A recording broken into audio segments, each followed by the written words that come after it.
ಎಲ್ಲಾ ಹಾನಿಯಿಂದ ಕೂದಲನ್ನು ರಕ್ಷಿಸುತ್ತೆ. ಬರೀ Amrit noni reach root premium hair oil. ಈ ಪೆನ್ ಡ್ರೈವ್ ಪ್ರಕರಣ ಒಂಥರ ಕಳ್ಳ ಪೊಲೀಸ್ ಆಟ ಇದ್ದಂಗಾಗಿದೆ. ಆದರೆ ಈ ಆಟದಲ್ಲಿ ಕ್ಲೂನೇ ಕೊಡದೆ ಕಣ್ಮರೆಯಾಗಿದ್ದಾನೆ ಪ್ರಜ್ವಲ್. ಈ ಕೇಸ್ ದಾಖಲಾಗೋ ಮುನ್ನವೇ ದೇಶ ತೊರೆದು ಹೋಗಿದ್ದಾನೆ ಪ್ರಜ್ವಲ್ ರೇವಣ್ಣ. ಈ ಕೇಸು ದಾಖಲಾಗೋ ಮುನ್ನ 3 ಅತ್ಯಾಚಾರ ಕೇಸ್ ಇದೆಯಲ್ಲ, ಇದರಲ್ಲಿ ಒಂದೇ ಒಂದು ಕೇಸ್ ದಾಖಲಾಗೋ ಮುನ್ನವೇ ಈತ ವಿದೇಶಕ್ಕೆ ಪರಾರಿಯಾಗೋದ. ದೇಶ ತೊರೆದ ಪ್ರಜ್ವಲ್ ರೇವಣ್ಣ ಕಾಲ್ಕಿತ್ತು 20 ದಿನ ಆಯ್ತು. ಇವತ್ತಿಗೂ ಸುಳಿವೇ ಇಲ್ಲ. ಪ್ರಜ್ವಲ್ ದೇಶ ತೊರೆದ ದಿನದಿಂದೇ ಆತನನ್ನ ಹಿಡ್ಕೋಬೇಕಾಗಿತ್ತಲ್ವಾ, ಯಾಕೆ ಹಿಡ್ಕೊಂಡಿಲ್ಲ? ಆ ದಿನದಿಂದ ಇವತ್ತಿನವರೆಗೆ ಏನೆಲ್ಲ ಆಗಿದೆ, ಯಾವೆಲ್ಲ ಡೆವಲಪ್ಮೆಂಟ್ಸ್ ಆಗಿದೆ, ಇದರ ಡೀಟೇಲ್ಸ್ ಅನ್ನು ನೋಡು. ಕೇಸ್ ದಾಖಲಾಗೋ ಮುನ್ನವೇ ವಿದೇಶಕ್ಕೆ ಓಡಿ ಹೋಗಿದ್ದ. 20 ದಿನ ಕಳೀತು. ಆ ದಿನದಿಂದ ಇವತ್ತಿನವರೆಗೆ ಏನೆಲ್ಲ ಆಗಿದೆ ಆ ಡೀಟೇಲ್ಸ್. ಚುನಾವಣೆಗೂ ಮೊದಲೇ ಅಶ್ಲೀಲ ವಿಡಿಯೋದ ಬಗ್ಗೆ ಅರಿತಿದ್ದ ಪ್ರಜ್ವಲ್ಲು. ಏಪ್ರಿಲ್ 26ಕ್ಕೆ ಚುನಾವಣೆ ಆಯಿತು, ಮತದಾನ ಆಯಿತು. ಬಂದ, ಮತ ಹಾಕದ, ಮಾತಾಡ್ದ, ದೇವಸ್ಥಾನಕ್ಕೆ ಹೋದ, ಪೂಜೆ ಮಾಡ್ದ, ಹೋಗಿದ್ದ. ಆಮೇಲೆ ಪ್ರಜ್ವಲ್ ರೇವಣ್ಣ ಇಲ್ವೇ ಇಲ್ಲ. 26ಕ್ಕೆ ಮತದಾನ ಮಾಡಿ 27ಕ್ಕೆ ಜರ್ಮನಿಗೆ ಹೊಂಟಿಂತ. 28ರಂದು ಹೊಳೆ ನರಸೀಪುರ ಠಾಣೆಯಲ್ಲಿ ಒಂದು ಪ್ರಕರಣ ದಾಖಲಾಗುತ್ತೆ. 28ನೇ ತಾರೀಕು. ಈ ತಾರೀಖುಗಳನ್ನು ನೋಡ್ಕೊಂಡಿರಿ. ಪ್ರಕರಣದ 2ನೇ ಆರೋಪಿಯಾಗಿ ಲೈಂಗಿಕ ದೌರ್ಜನ್ಯದ ಅಡಿ ಕೇಸ್ ದಾಖಲಾಗುತ್ತೆ. ಸರ್ಕಾರದಿಂದ ಪ್ರಕರಣದ ಕೂಲಂಕುಷ ತನಿಖೆಗಾಗಿ ಒಂದು SIT ರಚನೆ ಆಗುತ್ತೆ 28ನೇ ತಾರೀಕು. ಏಪ್ರಿಲ್ 30ರಂದು ವಿಚಾರಣೆಗೆ ಹಾಜರಾಗಿ ಇಂತ SIT ಒಂದು ನೋಟಿಸ್ ಕೊಡುತ್ತೆ. ವಿಚಾರಣೆಗೆ ಬರೋದಕ್ಕೆ 7 ದಿನಗಳ ಕಾಲಾವಕಾಶ ಕೊಡಿ ಅಂತ ಪ್ರಜ್ವಲ್ ಕೇಳ್ಕೊಳ್ತಾನೆ ಸೋಷಿಯಲ್ ಮೀಡಿಯಾದ ಮೂಲಕ. ಮೇ 1ನೇ ತಾರೀಕು ವಕೀಲ ಅರುಣ್ ಎಂಬುವರ ಮೂಲಕ SITಗೆ ಮನವಿ ಮಾಡಿಕೊಳ್ತಾನೆ. ಇದಕ್ಕೆ SIT ನಿರಾಕರಿಸುತ್ತೆ. ಲುಕ್ಔಟ್ ನೋಟಿಸ್ ಅನ್ನ ಜಾರಿ ಮಾಡುತ್ತೆ. ನನ್ನ ಜೀವನದಲ್ಲಿ ನಾನು ಮಾತ್ರವಲ್ಲ, ನನ್ನ ಕೂದಲು ಕೂಡ ಆಗಿರ್ಬೇಕು ಸ್ಟ್ರಾಂಗ್ ಅಂಡ್ ಸ್ಟೈಲಿಶ್. ಬರೀ Amrit noni reach root premium hair oil ನೊಂದಿಗೆ. Reach root premium hair oil. ಚುನಾವಣೆಗೂ ಮೊದಲೇ ಅಶ್ಲೀಲ ವಿಡಿಯೋದ ಬಗ್ಗೆ ಸಂಪೂರ್ಣವಾಗಿ ಪ್ರಜ್ವಲ್ಗೆ ಗೊತ್ತಿತ್ತು. 26ನೇ ತಾರೀಕು ಮತದಾನ ಇದ್ದಿದ್ದು. 21, 22ನೇ ತಾರೀಕಿಗೆ ಈ ಎಲ್ಲ ವಿಡಿಯೋಗಳು ಸರ್ಕ್ಯುಲೇಟ್ ಆಗ್ತಾ ಇತ್ತು, ಹಂಚಿಕೆ ಆಗ್ತಾ ಇತ್ತು. ಆತನಿಗೂ ಗೊತ್ತಿತ್ತು ಇದೆಲ್ಲ ಆಗುತ್ತೆ ಅಂತ ಗೊತ್ತಿತ್ತು. ಆದರೆ ಪ್ರಕರಣ ಮಾತ್ರ ದಾಖಲಾಗಿರಲಿಲ್ಲ. ಪ್ರಕರಣ ದಾಖಲಾಗೋದಕ್ಕಿಂತಲೂ ಮುಂಚೆ 26ನೇ ತಾರೀಕು ಬರ್ತಾನೆ, ಮತದಾನ ಮಾಡ್ತಾನೆ, ಮತ ಚಲಾಯಿಸ್ತಾನೆ, ದೇವಸ್ಥಾನಕ್ಕೆ ಹೋಗಿ ವಿಶೇಷ ಪೂಜೆ ಅರ್ಚನೆ ಮಾಡ್ತಾನೆ, ಮೀಡಿಯಾದ ಮುಂದೆ ಮಾತಾಡ್ತಾನೆ. ಅಲ್ಲಿಂದ ಹೊರಟಂತ ಪ್ರಜ್ವಲ್ ನೇರ 27ನೇ ತಾರೀಕು ಬೆಳಗ್ಗೆ ಜರ್ಮನಿಗೆ ಹೋದಂತಹ ಪ್ರಜ್ವಲ್ ಇವತ್ತಿನವರೆಗೆ ನಾಪತ್ತೆ, ಕಾಣಿಸ್ಲೇ ಇಲ್ಲ. ನೇರವಾಗಿ ಮಹಿಳಾ ಆಯೋಗ ಏನ್ ಮಾಡುತ್ತೆ, ಸರ್ಕಾರಕ್ಕೆ ಒಂದು ಮನವಿ ಮಾಡುತ್ತೆ, ಇದ್ರ ಬಗ್ಗೆ ತನಿಖೆ ಮಾಡಿ ಅಂತ 30ನೇ ತಾರೀಕು ಕೇಳುತ್ತೆ. ಒಂದು SIT ಅನ್ನು ರಚನೆ ಮಾಡುತ್ತೆ ಸರ್ಕಾರ. 30ನೇ ತಾರೀಕಿಗೆ SIT ನೋಟಿಸ್ ಅನ್ನು ಕೂಡ ಕೊಡುತ್ತೆ. ಆದರೆ ಆ ನೋಟಿಸ್ಗೆ ನೋ ಆನ್ಸರ್, ಉತ್ತರನೇ ಇಲ್ಲ. ಅದರ ಬೆನ್ನಲ್ಲೇ ಲುಕ್ಔಟ್ ನೋಟಿಸ್ ಅನ್ನು ಕೂಡ ಕೊಡ್ತಾರೆ. ಆಹಾ, ಲುಕ್ಔಟ್ ನೋಟಿಸ್ಗೂ ಪ್ರಜ್ವಲ್ ರೇವಣ್ಣ ಡೋಂಟ್ ಕೇರ್ ಅಂತಾರೆ. ಈ ಲುಕ್ಔಟ್ ನೋಟಿಸ್ ಜಾರಿ ಮಾಡಿದ್ರೂ ಕೂಡ ಯಾವುದೇ ಮಾಹಿತಿ ಲಭ್ಯ ಆಗೋದಿಲ್ಲ. ಲುಕ್ಔಟ್ ನೋಟಿಸ್ಗೂ ಕೂಡ ಮರ್ಯಾದನೆ ಕೊಡೋದಿಲ್ಲ ಪ್ರಜ್ವಲ್ ರೇವಣ್ಣ. ಕಾನೂನಿಗೆ ಅಗೌರವ. ಬಳಿಕ SIT ಟೀಮ್ನಿಂದ CBI ಇಂಟರ್ಪೋಲ್ನ ಸಂಪರ್ಕ ಮಾಡಲಾಗುತ್ತೆ. ಪ್ರಜ್ವಲ್ ರೇವಣ್ಣ ಪತ್ತೆಗೆ ಬ್ಲೂ ಕಾರ್ನರ್ ನೋಟಿಸ್ ಅನ್ನ ಜಾರಿ ಮಾಡಿ ಅಂತ ಮನವಿಯನ್ನು ಕೂಡ ಮಾಡ್ತಾರೆ.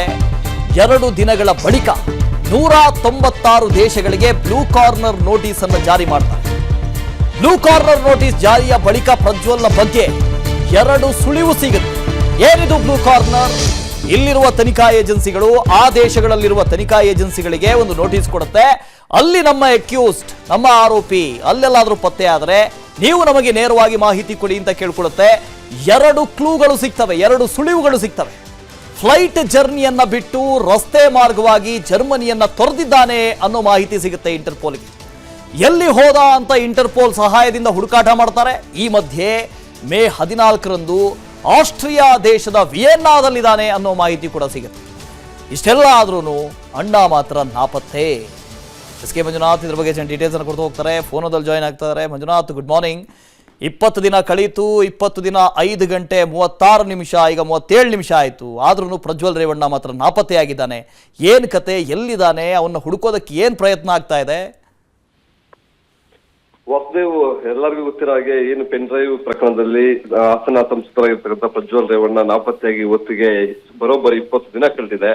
ಒಂದು ಕಡೆ SIT ತಂಡ ತೀವ್ರ ಶೋಧವನ್ನ ನಡೆಸ್ತಾ ಇದೆ. ಅವತ್ತನನ್ನ ಪತ್ತೆ ಮಾಡಿ ಬಂಧಿಸೋದಕ್ಕೆ ಏನೆಲ್ಲ ಮಾರ್ಗಗಳಿದಾವೆ, ಕಾನೂನು ಹೋರಾಟದಲ್ಲಿ ಏನಿದೆ, ಜೊತೆಗೆ ಪೊಲೀಸು ಮತ್ತೆ ಸಿಬಿಐ ಇಂಟರ್ಪೋಲ್ ಸೆಕ್ಷನ್ ಅವರ ಸಹಾಯ ಎಲ್ಲವನ್ನ ಸಹ ಪಡೆದುಕೊಂಡು ಪ್ರಜ್ವಲ್ ರೇವಣ್ಣ ಅವರ ಪತ್ತೆಗೆ ಆತನ ಬಂಧನಕ್ಕೆ ಒಂದು ಶೋಧವನ್ನ ನಡೆಸ್ತಾ ಇರ್ತಕ್ಕಂಥದ್ದು. ಇದರ ನಡುವೆ ನಾವು ಈ 20 ದಿನಗಳಲ್ಲಿ ಪ್ರಜ್ವಲ್ ರೇವಣ್ಣ ಯಾವ ರೀತಿ ಹೇಗೆ ಎಸ್ಕೇಪ್ ಆದ್ರು ಅಂತಕ್ಕಂಥ ಒಂದು ಟೈಮ್ ಲೈನ್ ಅನ್ನ ಹೇಳೋದಾದ್ರೆ 26ನೇ ತಾರೀಕು ಲೋಕಸಭಾ ಚುನಾವಣೆ ಇತ್ತು. ಅವತ್ತು ಅವರ ಏನು ಒಂದು ಮತಗಟ್ಟೆಯಲ್ಲಿ ಹೋಗಿ ಮತ ಚಲಾಯಿಸ್ತಾರೆ, ಮಾಧ್ಯಮಗಳ ಮುಂದೆ ಒಂದು ಹೇಳಿಕೆಯನ್ನ ಸಹ ಕೊಡ್ತಾರೆ. ಅದಾದ ಬಳಿಕ 27ನೇ ತಾರೀಕು ಬೆಂಗಳೂರಿನ ಕೆಂಪೇಗೌಡ ಏರ್ಪೋರ್ಟ್ ಇಂದ ಆತ ಜರ್ಮನ್ಗೆ ಪ್ರಯಾಣ ಬೆಳೆಸ್ತಾನೆ. ಇಲ್ಲಿ ಯಾಕೆ ಏಕಾಏಕಿ ವಿದೇಶಕ್ಕೆ ಪ್ರವಾಸ ಹೋದ್ರು ಅನ್ನೋದಾದ್ರೆ ಆತನ ವಿರುದ್ಧ ಏನು ಇದ್ದಂತ ಕೆಲವೊಂದು ಅಶ್ಲೀಲ ವಿಡಿಯೋಗಳು ವೈರಲ್ ಆಗ್ತಾ ಇತ್ತು. ಅದಕ್ಕೆ ಸಂಬಂಧಪಟ್ಟಂತೆ ಕೇಸ್ ದಾಖಲಾಗಬಹುದು, ನನ್ನನ್ನ ಪೊಲೀಸರು ಅರೆಸ್ಟ್ ಮಾಡಬಹುದು ಅಂತಕ್ಕಂಥ ಒಂದು ಅರಿವಾಗಿರುತ್ತೆ. ಹಾಗಾಗಿ ಅದರಿಂದ ತಪ್ಪಿಸ್ಕೊಳ್ಳೋದಕ್ಕೆ ಪ್ರಜ್ವಲ್ ರೇವಣ್ಣ 27ನೇ ತಾರೀಕು ವಿದೇಶಿ ಪ್ರವಾಸ ಬೆಳೆಸ್ತಕ್ಕಂಥದ್ದು. ಅದ್ರ ಬೆನ್ನಲ್ಲೇ 28ನೇ ತಾರೀಕು ಹೊಳೆನರಸೀಪುರದಲ್ಲಿ ಕೇಸ್ ದಾಖಲಾಗುತ್ತೆ. ಪೊಲೀಸರು ಒಂದು ನೋಟಿಸ್ ಅನ್ನ ಕೊಡ್ತಾರೆ. ಜೊತೆಗೆ SIT ರಚನೆ ಕೂಡ ಆಗುತ್ತೆ. SIT ರಚನೆ ಆದಾಗ ವಿಚಾರಣೆ ಆಗ್ಬೇಕು ಅಂತ ನಿಟ್ಟಲ್ಲಿ ಏಪ್ರಿಲ್ 30ನೇ ತಾರೀಕು ಒಂದು ನೋಟಿಸ್ ಕೊಡ್ತಾರೆ. ಕಾಲಾವಕಾಶವನ್ನ ಕೇಳಿ ಪ್ರಜ್ವಲ್ ರೇವಣ್ಣ ಮೇ 1ನೇ ತಾರೀಕು ಅವ್ರ ವಕೀಲರ ಮುಖಾಂತರ ಒಂದು ಮನವಿಯನ್ನ ಮಾಡ್ತಾರೆ. ಜೊತೆಗೆ ಸೋಷಿಯಲ್ ಮೀಡಿಯಾದಲ್ಲೂ ಸಹ ನಾನು ವಿದೇಶಿ ಪ್ರವಾಸದಲ್ಲಿದ್ದೇನೆ, ಬರ್ತೇನೆ, ಸತ್ಯ ಬಯಲಾಗುತ್ತೆ ಅಂತಕ್ಕಂಥ ಹೇಳಿಕೆಯನ್ನ ಸೋಷಿಯಲ್ ಮೀಡಿಯಾದಲ್ಲಿ ಪ್ರಜ್ವಲ್ ರೇವಣ್ಣ ಬರ್ಕೊಂಡಿರ್ತಾರೆ. ಇದು ಇಲ್ಲಿ ಒಂದಷ್ಟು ಬೆಳವಣಿಗೆಗಳಾದ್ರೆ ಮತ್ತೊಂದು ಕಡೆ ಸಿಬಿಐ ಮೊರೆ ಹೋದಂತ SIT ತಂಡ ಪ್ರಜ್ವಲ್ ರೇವಣ್ಣ ಪತ್ತೆಗಾಗಿ ಲುಕ್ಔಟ್ ಏನು ಒಂದು ಬ್ಲೂ ಕಾರ್ಡ್ ನೋಟಿಸ್ ಅನ್ನ ಸರ್ವ್ ಮಾಡೋದಕ್ಕೆ ಒಂದು ಮನವಿಯನ್ನ ಮಾಡ್ತಾರೆ. ಆ ಬ್ಲೂ ಕಾರ್ಡ್ ನೋಟಿಸ್ ಅನ್ನ ಸರ್ವ್ ಮಾಡಿದಾಗ ಏನು 2 ದಿನಗಳ ಗೊತ್ತು, ಸ್ವಲ್ಪ ಮೊದಲನೇ ದಿನ ತಾಂತ್ರಿಕ ದೋಷದಿಂದ ಅವರು ಸರ್ವ್ ಮಾಡೋದಿಲ್ಲ. 2ನೇ ದಿನ ಬ್ಲೂ ಕಾರ್ಡ್ ನೋಟಿಸ್ ಅನ್ನ 196 ದೇಶಗಳಿಗೆ ಸರ್ವ್ ಮಾಡ್ತಾರೆ. ಅಲ್ಲಿ ಸಹ ಅಲ್ಲಿನ ಪೊಲೀಸರು ಲುಕ್ಔಟ್ ನೋಟಿಸ್ ಅನ್ನ ಜಾರಿ ಮಾಡಿ ಆ ಪ್ರಜ್ವಲ್ ರೇವಣ್ಣ ಪತ್ತೆಗೆ ಶೋಧವನ್ನ ನಡೆಸ್ತಾರೆ. ಆದ್ರೆ ಈಗ 2 ಸುಳಿವು ಮಾತ್ರ ಸಿಕ್ಕಿದೆ. ಪ್ರಜ್ವಲ್ ರೇವಣ್ಣ ಜರ್ಮನ್ ಅಕ್ಕಪಕ್ಕದಲ್ಲಿ ಇರ್ತಕ್ಕಂತ ಕೆಲವೊಂದು ರಾಷ್ಟ್ರಗಳಲ್ಲಿ ದೇಶಗಳಲ್ಲಿ ಓಡಾಡ್ತಾ ಇದ್ದಾನೆ ಅಂತ ಆದ್ರೆ ಎಲ್ಲಿದ್ದಾನೆ ಅನ್ನೋದ್ರ ಬಗ್ಗೆ ಸ್ಪಷ್ಟವಾದಂತಹ ಮಾಹಿತಿ ಸಿಕ್ಕಿಲ್ಲ. ಹೀಗಾಗಿ ಮುಂದೆ ಏನು ಮಾಡಬಹುದು. Thank you SK Manjunath, thank you ನಿಮ್ಮ ಡೀಟೇಲ್ಸ್ಗಾಗಿ. ಅನುಕ್ಷಣದ ಸುದ್ದಿಗಳಿಗಾಗಿ Vistara news YouTube channel subscribe ಮಾಡಿ. ಹೊಸ ಸುದ್ದಿಗಳ ನೋಟಿಫಿಕೇಶನ್ಗಾಗಿ ಬೆಲ್ ಐಕಾನ್ ಕ್ಲಿಕ್ ಮಾಡಿ. ಲೇಟೆಸ್ಟ್ ಅಪ್ಡೇಟ್ಸ್ಗಾಗಿ www.vistaranews.com ವೆಬ್ಸೈಟ್ಗೆ ವಿಸಿಟ್ ಮಾಡಿ. ಅಂಗೈಯಲ್ಲೇ ಜಗತ್ತಿನ ಸುದ್ದಿ ತಿಳಿಯಲು Vistara news Kannada app download ಮಾಡಿ.